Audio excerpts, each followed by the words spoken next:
Salut tout le monde et bienvenue sur la chaîne. Aujourd'hui, on va s'attaquer à un chapitre qui a l'air super simple en apparence, mais qui est en réalité plein de pièges, les statistiques. Pour vous montrer à quel point c'est important de bien analyser les données, je vais vous proposer une petite énigme. Vous allez voir, la réponse peut complètement changer selon la façon dont on regarde les chiffres. Imaginez une classe. Après un contrôle de maths, voici les notes obtenues. 5, 8, 9, 10, 10, 11, 12 et 18. Maintenant, la grande question. Est-ce que cette classe a un bon niveau? Allez, réfléchissez une seconde. La plupart des gens, instinctivement, vont se jeter sur la moyenne. C'est un réflexe, on nous a toujours appris ça. Alors, faisons-le. On additionne toutes les notes, ça nous donne 83. Puis on divise par le nombre d'élèves, qui est 8. Alors 10,4 sur 20, on pourrait se dire « Ok, c'est pas génial, mais c'est pas catastrophique non plus. La classe est juste dans la moyenne. » Et c'est là que le piège se referme. Est-ce que ce simple chiffre, 10,4, représente vraiment le niveau de chaque élève? Pas si sûr. Regardez de plus près ces notes. On a un 5 qui est une note très basse et un 18 qui est une excellente note. Ces deux notes sont ce qu'on appelle des valeurs extrêmes. Elles tirent la moyenne vers le haut ou vers le bas et peuvent complètement fausser notre perception. Si l'élève qui a eu 18 n'avait eu que 12, la moyenne chuterait drastiquement. Vous voyez le problème? La moyenne est très sensible à ces extrêmes. C'est pour ça qu'en statistique, on ne se contente jamais d'un seul indicateur.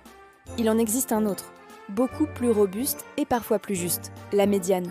La médiane, c'est la valeur qui se trouve pile au milieu de la série de données, une fois qu'elles sont bien rangées dans l'ordre croissant.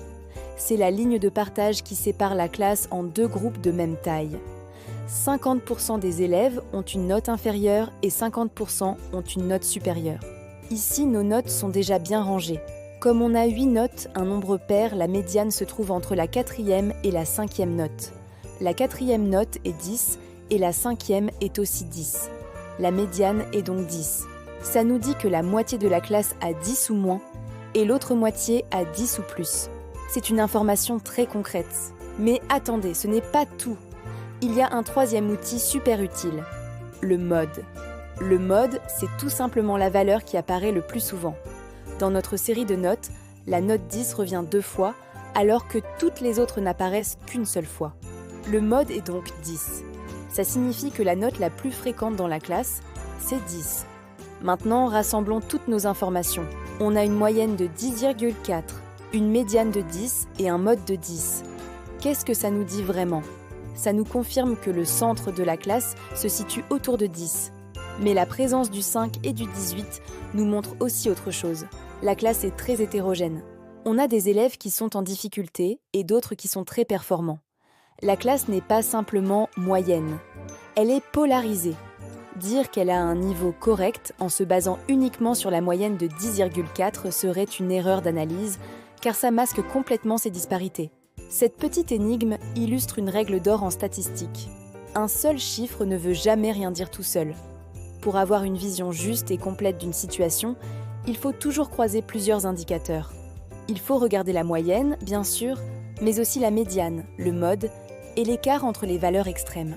C'est en combinant toutes ces informations qu'on peut commencer à raconter la véritable histoire qui se cache derrière les données. J'espère que cet exemple vous a permis de voir les statistiques sous un nouvel angle. Si c'est le cas et que vous avez appris quelque chose, n'oubliez pas de lâcher un petit pouce bleu. Ça m'aide énormément et surtout, abonnez-vous pour ne pas manquer les prochaines vidéos. Merci d'avoir regardé et je vous dis à très vite pour de nouvelles aventures mathématiques. Ciao!